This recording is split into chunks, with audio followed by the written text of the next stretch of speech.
Hi, folks. This is Mark by Mark A. Foster, Ph.D. for the Institute for Dialectical Metarealism. A couple of hours ago, I did a tribute to Red Pagan Nicole. Now, I will do a second tribute, this time to the great autodidact, Jason Unruhe. Let me assure you, the order was entirely arbitrary. I could have picked one or the other to go first or second. Jason Unruhe is a magnificent scholar. And again, he is entirely self-taught. He did not learn communism or Marxism by going to a university. He will be going to a university as a psychology student soon, but that's not where he learned it. He learned it entirely on his own. In case you didn't know this, at least in academia, the concept of being an autodidact is highly respected because there are relatively few of them. In other words, most people who are scholars because they are trained, usually have PhDs, or MDs or PhDs or some kind of doctoral degrees. Jason has none of those. Now, he may eventually, I hope he does, but not yet. And so he is still an autodidact. And yet he is absolutely brilliant. His knowledge of communism, of Marxism, of Maoism, and especially of Maoism, third worldism, honestly, I don't think anybody else has a greater knowledge of it than he does. He may be the most brilliant scholar in that field in the world. He is certainly very well known.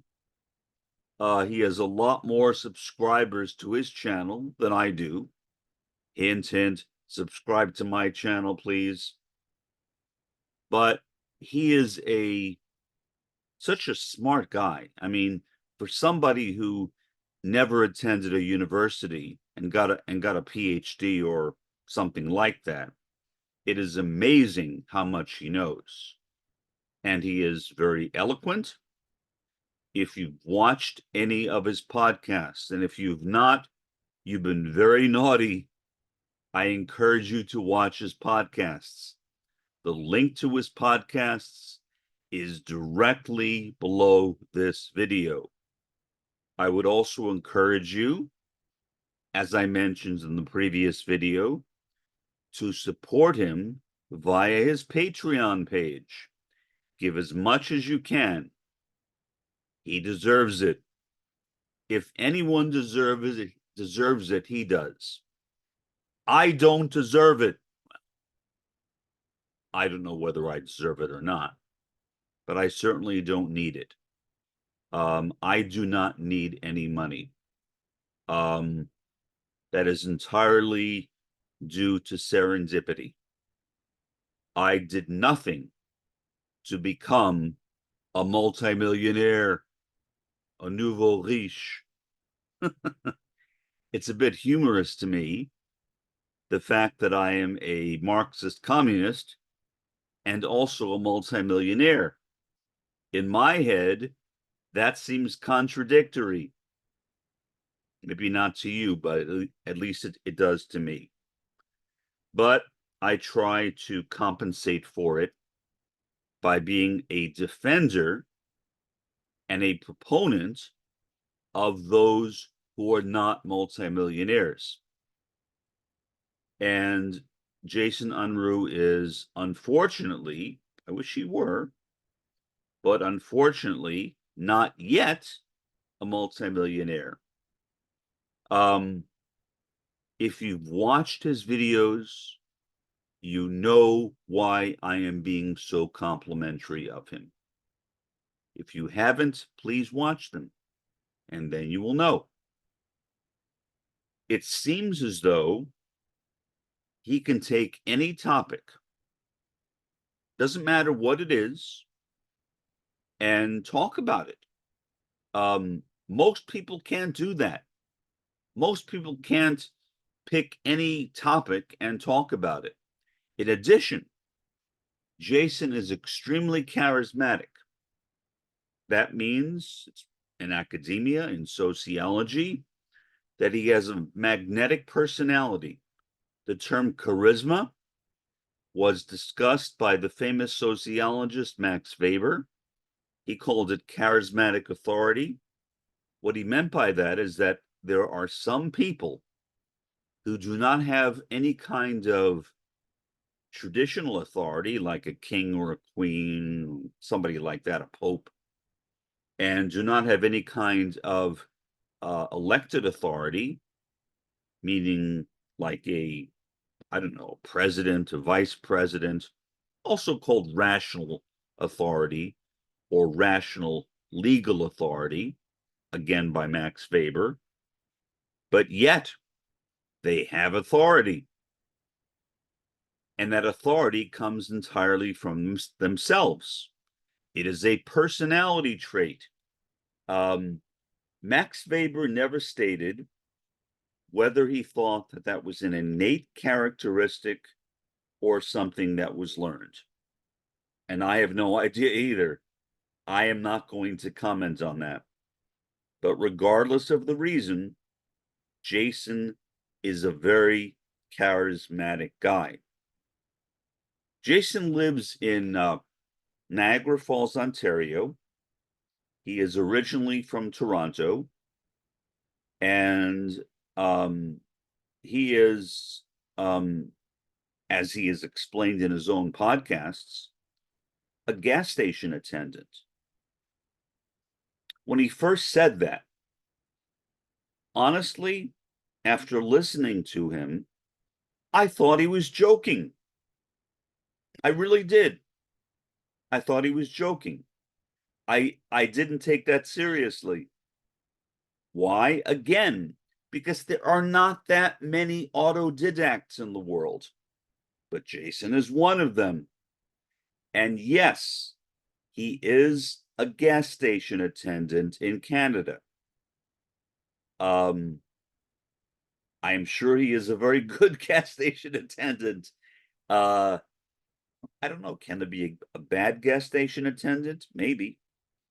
But in addition to being a gas station attendant, he is a scholar and a soon-to-be psychology student in Canada. And I am really, really happy for him. I wish he would have done it many years earlier, but it is never too late to start. Never. I have known people, literally, who have gotten their PhDs in their 70s. Why somebody would want to get a PhD in their 70s is beyond me. But they've done it. I had a close friend who was in her 70s when she got her PhD. In fact, we both got our PhDs at the same time. My assumption is, since I've lost contact with her, is that she is long deceased. Well, Jason is not in his late 70s. He is a middle-aged man. He is a man of tremendous intelligence. I don't know what his IQ is, and I'm not going to ask him because it is none of my business. But my assumption is, and it's only my assumption, is that it must be very, very high. I mean, you can't be a stupid person and make the kinds of podcasts, make the kinds of website that Jason made. You have to have some degree of brilliance. And that is apparent in everything I have seen Jason do. I became aware of Jason I think it was shortly after he started making his podcasts, and I began watching them on a regular basis. There was a brief period when I didn't watch them because I got really busy and distracted with my job and whatnot, but it was very brief. I have basically watched his podcasts ever since he started them. And he made me a Maoist third worldist the first time around. It was entirely due to his own influence. For some reason, and it's not Jason's fault, it's my fault, I left Maoism third worldism and I became a third campist. Now, does that mean I was a Trotskyist? Well, third campism is a type of heterodox Trotskyism, but I personally could care less about Trotsky or Trotskyism. I was interested in third campism, the idea that there was the camp of NATO, the camp of Russia, and the camp of the proletariat and the subaltern. And I was attracted to that because I felt that, well, maybe, just maybe, the first world could initiate communism or socialism, whatever you want to call it. Some people define them as the same thing. Some people, like Lenin, make distinctions between them and say that socialism is the first stage and communism is the second stage. I tend to do that. So I tend to use Lenin's approach on that. But regardless, that's basically what third campism was. So did I care about Trotsky's other ideas like international revolution in the way Trotsky described it? Was I a close student of Trotsky? I was a student of Trotsky. I mean, I read Trotsky's writings. I did not agree with all of them. I'm not even sure if I agreed with most of them. Third campism was a deviation from Trotskyism. Trotsky himself did not like it.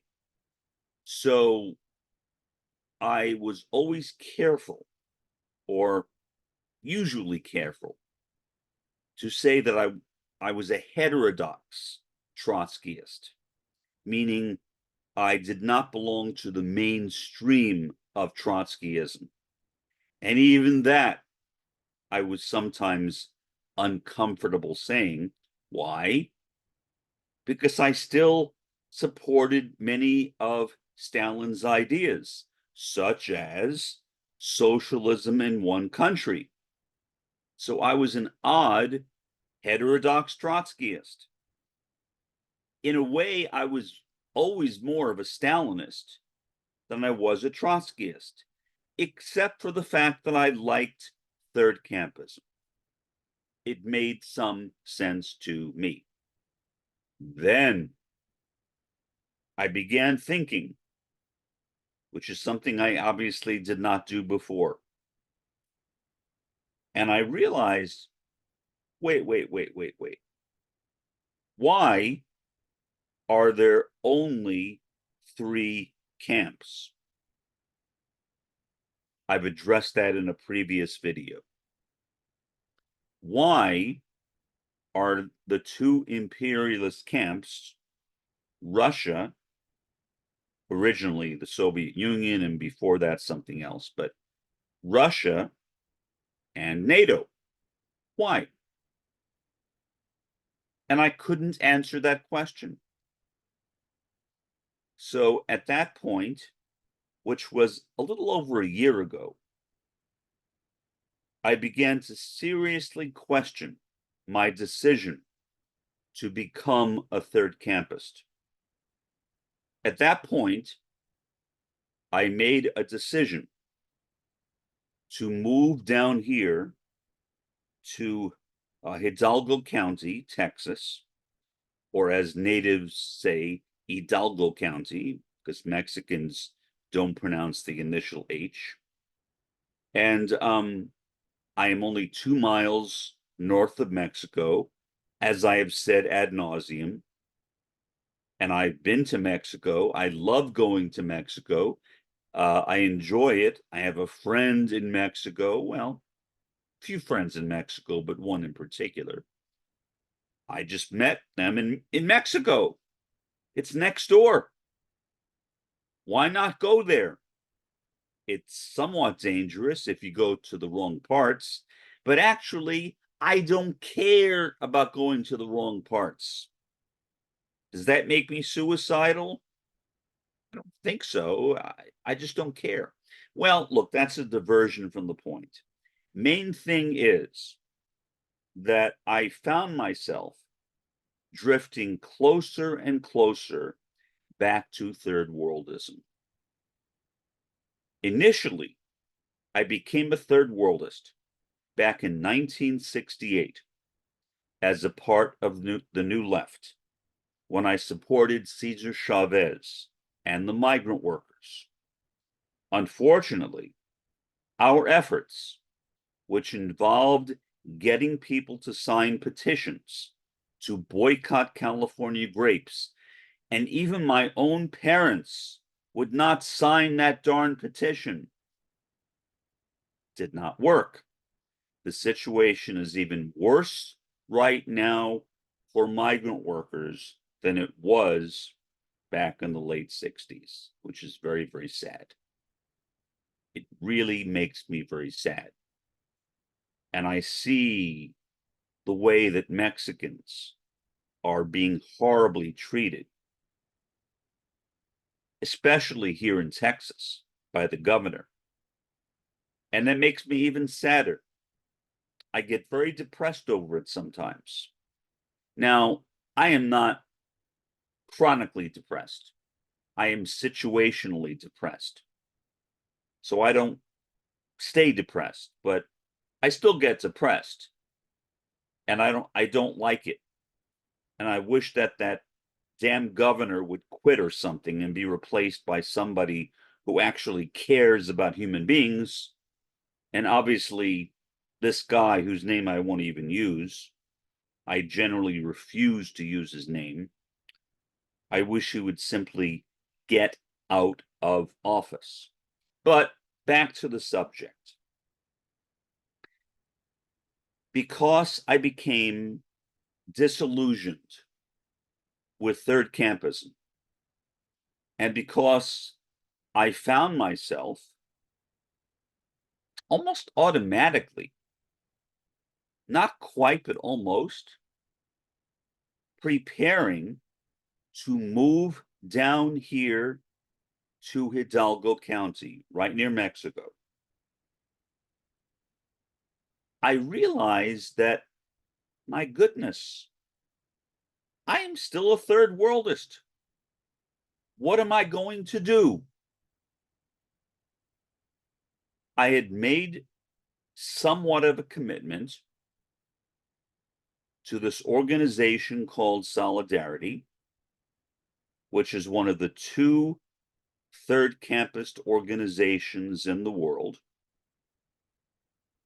And it felt kind of, I'm not sure if frightening is the right word.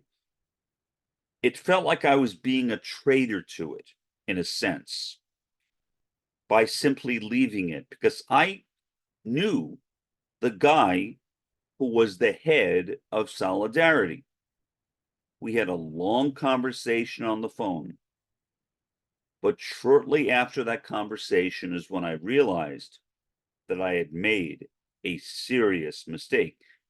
And it wasn't because of him. He's a fine guy. I have nothing against him. He can believe what he wants, peace be to him. But I realized that I made a mistake. It was caused by me, and only by me, not by him. My mistake was soon corrected back in June of last year. And you may not know what June of last year is, depending upon when you're watching this podcast. So it was June of 2023. Right now, or as I am producing this podcast, it is January of 2024. Almost 2025. I'm sorry, almost February of 2024. It is hard for me to think straight when I think about that, because that means that I will be 68 years old in just a few weeks. That's kind of terrifying. Well, not really. I honestly could care less. But it sounds colorful to say I'm terrified. Regardless, because of the influence of both Jason Unruhe and especially the second time around, as I said in the previous podcast, Red Pagan Nicole, I returned to Maoism, Third Worldism. And I've tried to figure out why I left it. And again, the only thing I can figure out is that I began to put this kind of false hope on the first world, when I realized that that hope was misguided and I should not have done what I did. I had no problem returning to Maoism, Third Worldism. No problem at all. I think, with all due humility, I am a man of integrity. I try to be honest in everything I do. I think I have a reasonably good character. If I make a mistake, I will admit that it was a mistake, as I am doing right now, by admitting that my turn to third campism was a mistake. That was definitely a mistake. I should not have done that. Now, it was not done in malice. It was done based upon, I guess you could call it a misunderstanding or a lack of knowledge or something. But how I could have left Maoism, Third Worldism after all the podcasts I had listened to by the great autodidact of autodidacts, Jason Unruhe, is beyond me. Literally. And I'm being totally honest. I'm an autistic. If you know anything about autistics, it's that most of us, and that includes me, find it enormously difficult to lie. In some cases, maybe impossible. Now, does that mean I can't lie? No, I can. I have actually tried on occasion, not recently, but I have. But what happens is that my lies are obviously lies. I am a really bad liar. I come across as being deceptive. So when I was a kid, as my parents told me, I honestly did not remember this, but my parents told me that when somebody would lie, I would occasionally go into a tantrum. But I would go into tantrums over all sorts of things. That's not unusual for autistics. Autistics will commonly go into tantrums. Now, do I go into tantrums anymore? No. No, I don't go into tantrums anymore, but I did as a kid. In fact, all the time. I don't know why. That's really kind of strange. Why would they go into a tantrum? Well, the answer is because I'm autistic. But over the years, I have grown and I've managed to change and progress and become, I think, a better person. So I think that returning to Maoism, third worldism, and I realize that Jason Unruhe is not the guy who started it, but he's the closest to that to me because he is kind of the head, in a sense, of my type of Maoism, third worldism. Maybe you could call it a sub-tendency or a subcurrent. I don't know what term would be appropriate, but he certainly is the leader, whether officially or not officially. But he certainly is the leader of my sub-tendency or subcurrent. I would like to say tendency or current, but that would not be historically accurate, of Maoism, third worldism. He didn't invent it, but I would argue that he perfected it. I think he has, because his mind is so brilliant. And if anybody could perfect Maoism, third worldism, or maybe almost anything, that may be an exaggeration. It is Jason Unruhe. So smart, a true scholar, a genuine sage, and I am not being hyperbolic. I am not using any kind of hyperbole or exaggeration at all. I don't do that. That would be lying, and I don't lie. When I say that, that comes directly from my heart. And I love the man, just as I love Red Pagan Nicole. I love both of them. I wish I knew more Maoist third worldist than I do. And I'm honestly not sure why I don't. I mean, I've met a few others, but I don't really know them. And I wish I did. I'm still confused as to why I don't know anymore, but I haven't met any more. Maybe eventually I will, but who cares? Look, I do my own work. I write my own book that I'm working on, which is on Maoism, third worldism, and the critical realism of Roy Bhaskar primarily. I do these podcasts, which are primarily, again, on Maoism, third worldism, and on the critical realism of Roy Bhaskar.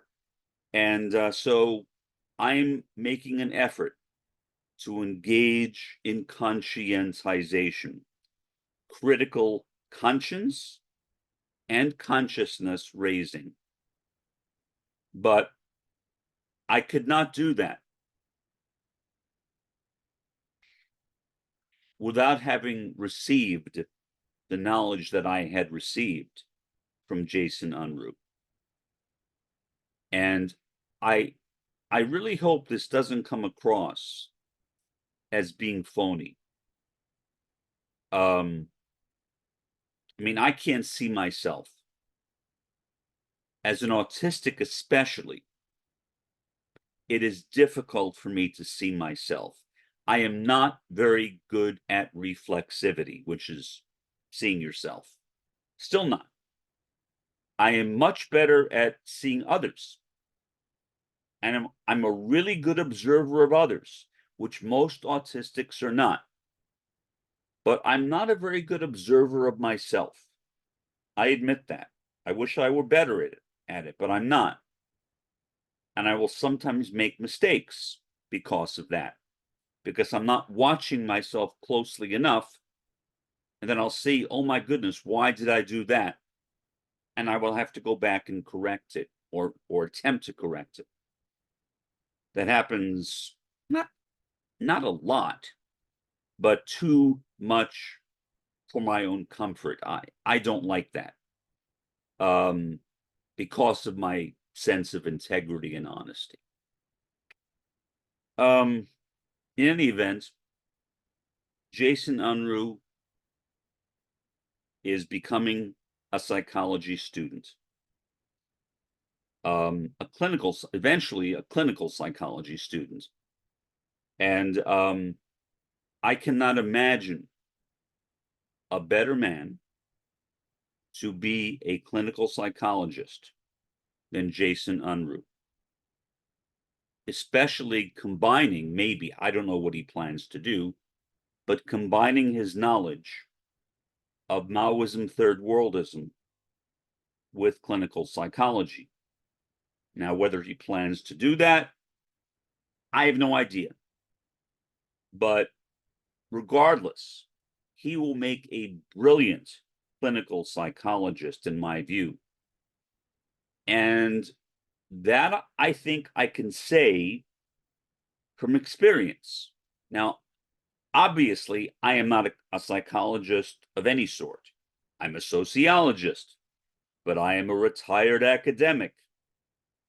And I can tell the qualities in students. And I am very good. I'll say it more humbly. I am very good at detecting students who will do a very good job and be successful. I'm very good at that. I think most academics are. After you've been a professor for a long time, for your entire career, you simply get used to it. You recognize people who will be good. Like, I can tell in the first week of class which students will do well in my class and which students won't. Obviously, I don't share that with them.